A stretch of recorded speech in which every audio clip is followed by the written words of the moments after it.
Assalamualaikum warahmatullahi wabarakatuh. Oke, siswa-siswi Al-Taqwa, kali ini bertemu lagi dengan saya Fitriani Sofa. Dan di pertemuan ini, di semester 2 ini, kita akan membahas tentang larutan elektrolit dan non-elektrolit. Nah, kalau dari kata-katanya elektrolit, nah, kamu bisa bayangkan kan ini hubungannya dengan apa? Ya, pembahasan ini nanti hubungannya dengan apa? Elektro. Jadi kalau kita kan punya alat di rumah namanya alat elektronik. Berarti hubungannya dengan apa? Ya, dengan listrik. Nah, jadi ini hubungannya dengan listrik. Kok berhubungan dengan listrik? Nah, kita lihat penjelasannya. Oke, kita bahas tentang larutan dulu. Jadi larutan itu apa sih? Ya, larutan adalah campuran antara dua zat atau lebih yang bersifat homogen. Homogen itu artinya sifatnya sama. Jadi kalau dua zat itu bercampur menjadi satu, itu tidak bisa kita bedakan lagi mana zat yang satu dan mana zat yang kedua. Ya, contohnya kayak larutan gula. Ketika air dan gula dimasukkan, ya, dijadikan satu, dilarutkan gitu. Nah, kamu bisa bedain nggak mana air biasa, mana larutan gula? Mungkin kalau gulanya warnanya kuning, maka larutannya airnya akan berubah menjadi warna kuning, kekuningan gitu ya. Tapi kalau gulanya bersih, gulanya putih, ketika gula tersebut dicampurkan ke dalam air, maka kamu nggak akan bisa bedain mana air, mana yang sudah menjadi larutan gula. Seperti itu. Nah, campuran yang dimaksud tadi itu terdiri dari pelarut dan zat terlarut. Pelarut atau solvent itu adalah zat yang bisa melarutkan zat lain. Nah, pelarut ini komposisinya lebih besar atau lebih banyak dibandingkan zat terlarut. Contohnya, pelarut yang universal itu adalah air. Kemudian zat terlarut atau solut itu adalah zat yang dilarutkan oleh pelarut.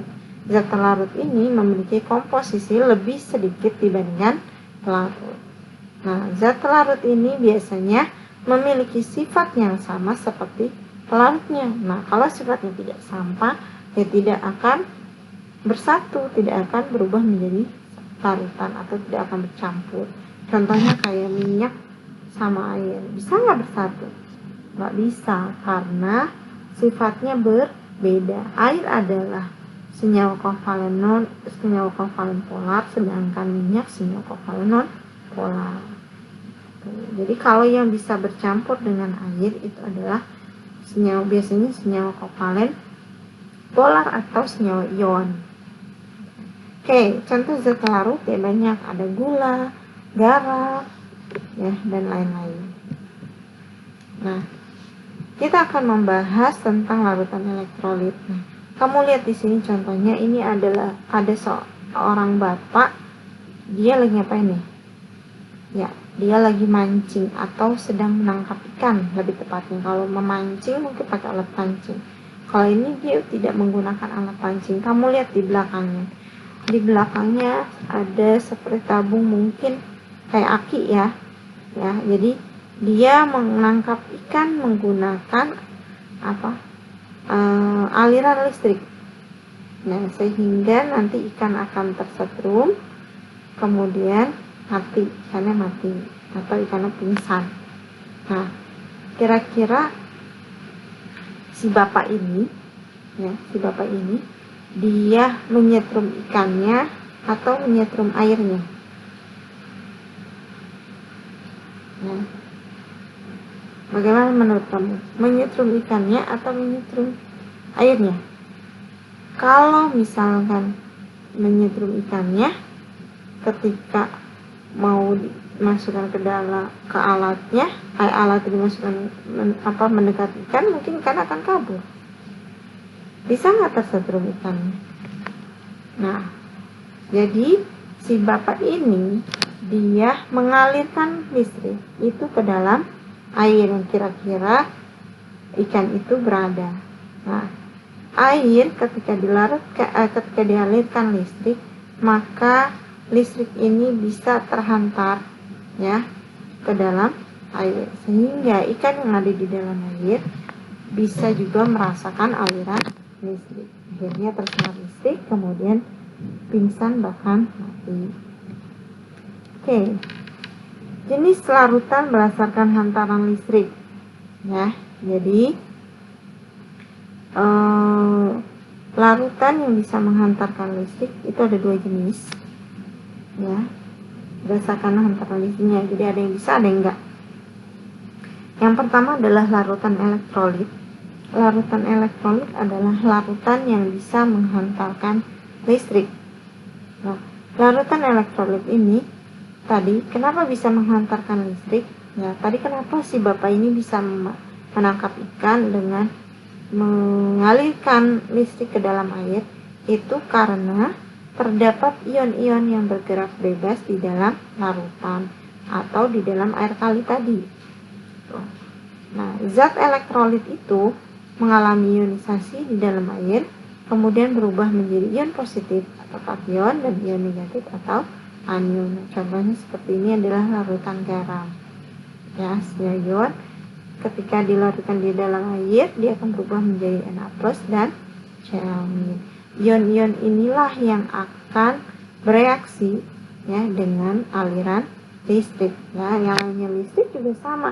Listrik itu kenapa bisa sesuatu itu bisa menghasilkan listrik?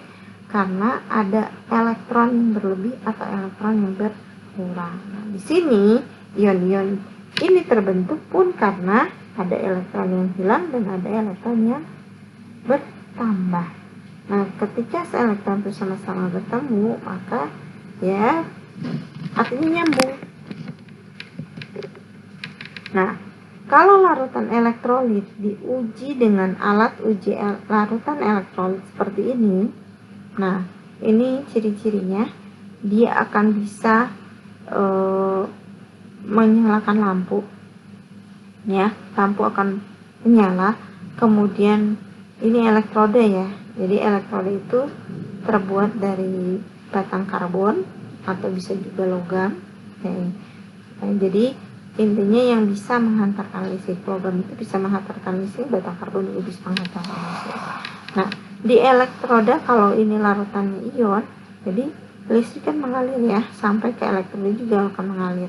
Nah, nanti di sini akan terbentuk gelembung-gelembung gas. Biasanya gelembung gas dihasilkan dari ion-ion tersebut, ya, ion-ion yang ada di dalam larutan. Oke, selanjutnya jenis larutan yang kedua berdasarkan daya hantar listrik itu adalah larutan non-elektrolit.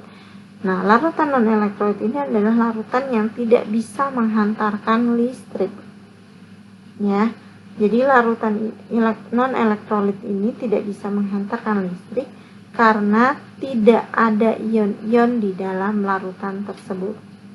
Nah, contohnya ini adalah larutan gula. Larutan gula yaitu C12H22O11 sebelumnya adalah berupa padatan kristal atau apalah yang penting padat ya. Kemudian ketika dilarutkan di dalam air, maka dia cuma berubah wujudnya dari padat menjadi cair, nah menjadi larutan. Jadi tidak ada ion sama sekali. Nah, ketika diuji dengan alat uji elektrolit, maka larutan non elektrolit ini akan menghasilkan atau menimbulkan gejala seperti lampu tidak akan menyala dan tidak ada gelembung gas pada elektroda seperti ini. Ya, ini yang bulat-bulat kan bukan gelembung gas ya, ini adalah molekul-molekul gula yang di dalam air. Nah, kemudian lampu juga tidak akan menyala. Oke, kemudian jenis larutan elektrolit itu berdasarkan daya hantar listriknya, berdasarkan kekuatan hantaran listriknya, itu ada dua jenis. Yang pertama larutan elektrolit kuat. Nah, kalau elektrolit kuat ini, jika dilarutkan zat elektrolit kuat ini dilarutkan dalam air, maka semua molekulnya itu akan terurai atau terpecah menjadi ion positif dan ion negatif. Nah, artinya ionisasinya sempurna. Seperti tadi NaCl ketika dilarutkan dalam air, maka dia molekulnya sudah tidak ada, yang terbentuk di dalam air itu adalah Na+ dan Cl-nya. Oke. Ketika mengalami ionisasi tadi, ionisasi sempurna, maka larutan ini mempunyai harga derajat ionisasi. Ya, harga derajat ionisasinya adalah 1. Jadi artinya kalau memiliki derajat ionisasi 1, itu artinya zat tersebut mengalami ionisasi sempurna di dalam air.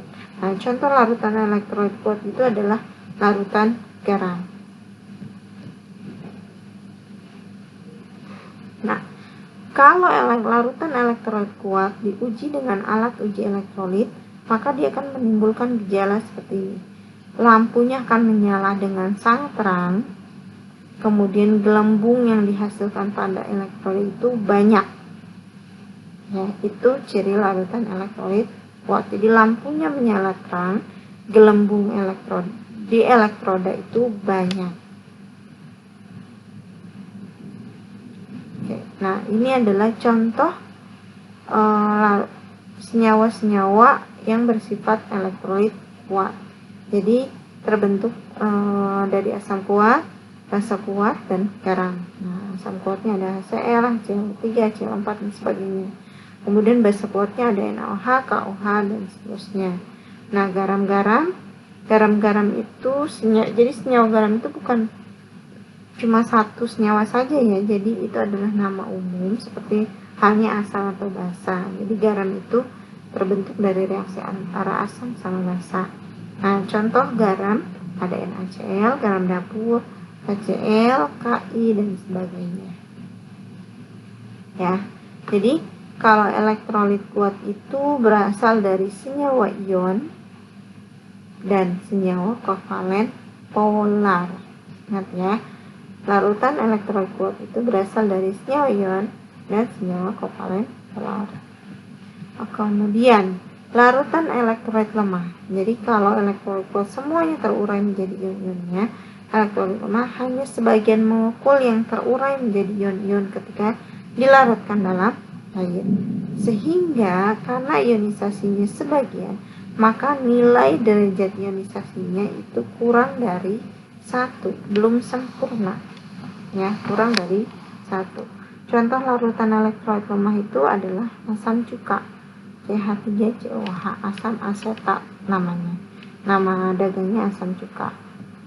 Nah, kalau larutan elektrolit lemah diuji dengan alat uji elektrolit, maka dia akan menimbulkan gejala seperti ini. Lampunya redup, bahkan lampunya tidak menyala, tapi masih ada gelembung ya. Jadi kalau masih ada gelembung, lampunya tidak menyala, itu dianggap larutan elektrolit lemah. Seperti itu.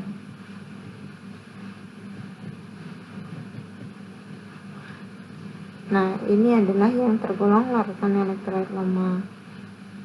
Ya, itu berasal dari asam lemah, basa lemah, dan garam yang sukar larut.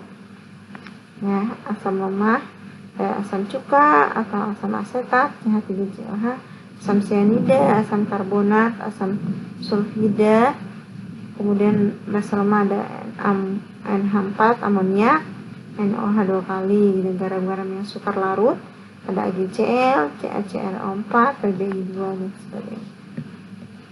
Oke.